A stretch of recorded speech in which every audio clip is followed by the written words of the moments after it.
দুপুরের নিস্তব্ধতা, ফাঁকা আদালত প্রাঙ্গণ। কয়েক দশকের ইতিহাস জমে আছে এই ইটপাথরের দেয়ালে। চারপাশে স্তব্ধতা, মাধ্যমিক শিক্ষা অপুষ্টিও যেন নিঃশ্বাস রোধ করে আছে। দূরে দুই একজন মানুষ ধীরে হেঁটে যায়, আর আমি দাঁড়িয়ে আছি এই নীরব প্রাঙ্গণে। ক্যামেরার লেন্সে বন্দি করছি হারিয়ে যাওয়া শেষ চিহ্নগুলো। একাকী দাঁড়িয়ে মনে হলো এই নীরবতায় যেন ফিসফিস করে আমাদের শোনাচ্ছে আমাদের হারানো ইতিহাসের গল্প। এটা আমরা হয়তো শুনছি, সেই লাশগুলো এখানে রাখতো আর কি। দু একজন যদি মারা যেত এটা এখানে রাখতো, এখান থেকে তারপর আবার চলে যেত আপনার পোস্টমর্টমে।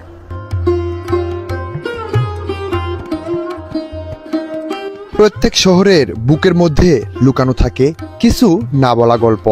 বক্সিগঞ্জ আছে তেমনি এক ইতিহাস। এক সময় এই শহরের প্রতিটি কোণে মিশেছিল আদালতের কোলাহল আর জেলখানার গুঞ্জন। আজ সেই ইতিহাস অনেকটাই হারিয়ে গেছে, শুধু থেকে গেছে ইটপাথরের কিছু নিঃশব্দ সাক্ষী। চলুন খুঁজে বের করি আমাদের শেকড়ের হারিয়ে যাওয়া অধ্যায়। 1983 সালে বক্সিগঞ্জের প্রশাসনিক যাত্রার সূচনা। এরশাদ সরকারের উপজেলা পদ্ধতি অংশ হিসেবে 1985 সালের মধ্যে নির্মিত হয় প্রথম আদালত ভবন। লক্ষ্য ছিল ন্যায় বিচারকে তৃণমূল মানুষের দোরগোড়ায় পৌঁছে দেয়া। বক্সিগঞ্জ উপজেলার সৃষ্টির লগ্ন থেকেই এরশাদের আমলে প্রশাসন বিকেন্দ্রী করার ফলে আমাদের বক্সিগঞ্জে কোর্ট কাছারি চালু হয়।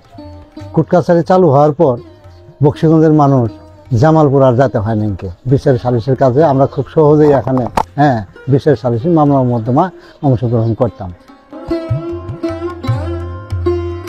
শুরুর দিকে এখানে সহকারী জজ কোর্টের কার্যক্রম চালানো হতো। মানুষ ভিড় করত ন্যায় বিচারের আশায়।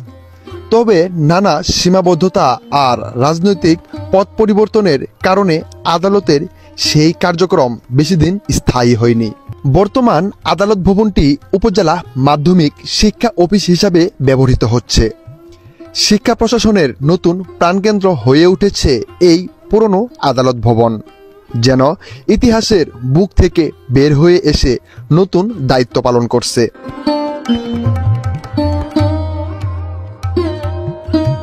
আদালতের পাশেই গোয়ালগাঁয়ে নির্মিত হয়েছিল ছোট্ট একটি কারাগার। উদ্দেশ্য ছিল বিচারিত কার্যক্রমের সঙ্গে সঙ্গে নিরাপত্তা ও আইন শৃঙ্খলা বজায় রাখা। তবে ইতিহাস বলছে অন্য কথা। মুরব্বীদের কথায় জানা যায় এই জেলখানা উদ্বোধনী করা যায়নি।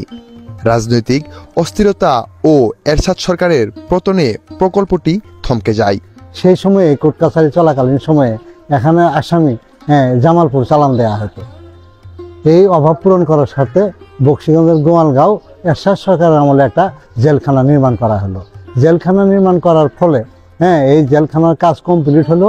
উদ্বোধন হয় নাই এমন অবস্থা জাতীয় পার্টির পতন হয়। পতন হওয়ার পর থেকে এই জেলখানাটাতে আলোর মুখ দেখা নাই। বিচার সালিসি এখানে চললেও, কোর্ট কাছারি চললেও কোনো আসামি আর এই জেলখানাতে তারা প্রেরণ করে নাই। বছরই জাতীয় পার্টির পতন হয়ে গেল। এখানের কোর্ট কাছারি, বক্সিগঞ্জের কোর্ট কাছারি আবার পুনরায় জামালপুর চলে গেল। যার পর থেকেই এই কোর্ট কাছারিও চলে গেছে, জেলখানাটাও বন্ধ হয়ে রয়েছে। বর্তমানে এই জেলখানাটা শিয়ালকুকুরের বসবাস গোচারণ ভূমি।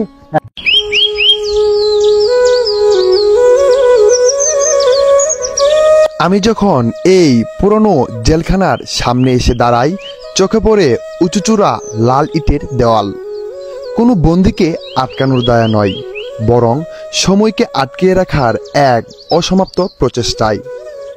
দেয়ালের মাথায় বসানো কাঁটাতারের ধার আজও বহন করে এক ভৌতিক শূন্যতা, যেন কেউ নেই, কেউ ছিল না কখনোই। এই ইটপাথরের কাঠামো শুধু একটি পরিত্যক্ত ভবনের নিদর্শন নয়, এটি আমাদের অবহেলিত ইতিহাসের এক নীরব প্রহরী।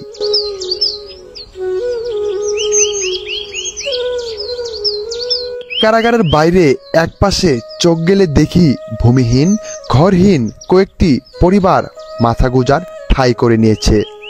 কেউ একটি পরিত্যক্ত কক্ষে বসবাস করছে, কেউ বা টিনের চালা তুলে তৈরি করেছে অস্থায়ী আশ্রয়।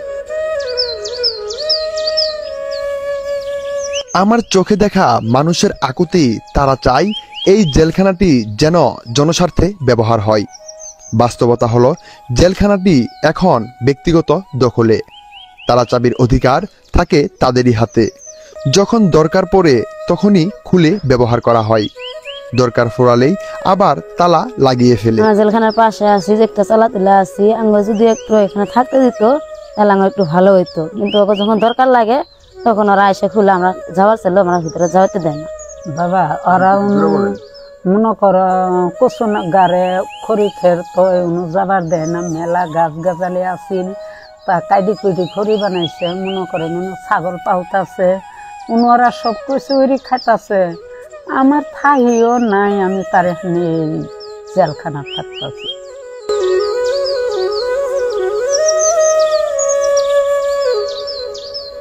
প্রশ্ন জাগে, এই মূল্যবান ঐতিহাসিক স্থাপনটি কিভাবে সংরক্ষণ ও জনকল্যাণে ব্যবহার করা যায়? বর্তমানে যে অবস্থা এই জেলখানার, এখানে ভূমিহীন অনেক লোক আশেপাশে রয়েছে। এখন সরকার ইচ্ছা করলে এই ভূমিহীনদের মানুষদের আশেপাশে মানুষদের এখানে আশ্রয় দিতে পারে। আর এছাড়াও ট্রেনিং সেন্টার করা যেতে পারে, প্রশিক্ষণ কেন্দ্র, একটা কমিউনিটি সেন্টারও করা যেতে পারে। অর্থাৎ এখানে সরকার ইচ্ছা করলে অবহেলিত যে বিল্ডিংটা রয়েছে এটি অনেক কাজেই লাগাতে পারে। অনেকের প্রস্তাব আসে আশ্রয়ন প্রকল্প বা কমিউনিটি সেন্টার হিসাবে ব্যবহারের। তবে ব্যক্তিগতভাবে আমার মনে হয় এই জেলখানাটি হতে পারে একটি স্থানীয় ইতিহাসভিত্তিক জাদুঘর, যেখানে থাকবে বকশীগঞ্জের আদালত, জেলখানা, মুক্তিযুদ্ধ ও আঞ্চলিক ইতিহাসের নানান উপকরণ। এমন একটি জাদুঘর শুধু অতীতের সাক্ষী নয়, হবে আগামী প্রজন্মের জন্য শেকড় চেনার এক গুরুত্বপূর্ণ ঠিকানা। একই সাথে পর্যটকদের জন্যও তৈরি হবে নতুন আকর্ষণ। এখন যদি বকশীগঞ্জের মাটিতে যে কারাগারটা তৈরি করছিল এরশাদ সাহেব, ওটি এখন কিছু ভাবে পড়ে আছে, অবহেলিত ভাবে পড়ে আছে, গরু বাছুর ছাগল ভেড়া এই সমস্ত জিনিস ইউজ করতেছে। ওইটাকে যদি জাদুঘর, মুক্তিযোদ্ধা জাদুঘর যদি করা যায়, তাহলে আমাদের 11 নম্বর সেক্টরের ঐতিহ্য ধরে থাকবে এবং সেখানে সকল মুক্তিযোদ্ধাদের নাম থাকবে। আমাদের ভিতরে বীর প্রতীক আছে, বীর বিক্রম আছে, বীর শ্রেষ্ঠ আছে এবং ক্যাপ্টেন সালাউদ্দিন সাহেবও এখানে ইন্তেকাল করেছেন, এখানে শহীদ হয়ে আসেন। এইগুলো যদি জাদুঘরে থাকে, বহু জায়গা থেকে দূর দূরান্ত থেকে লোকজন আসে দেখবে, সেনারা পরিবেশ করবে, খুব সুন্দর আকারে এটা পরিবেশ হবে। এটা যদি সরকার যদি পদক্ষেপ নেয়, এটা সবচেয়ে ভালো হবে এবং উত্তম হবে। এটা একটা পরিবেশ, পৃথিবী যতদিন আছে ততদিন থাকবে, মুক্তিযোদ্ধাদের নাম থাকবে।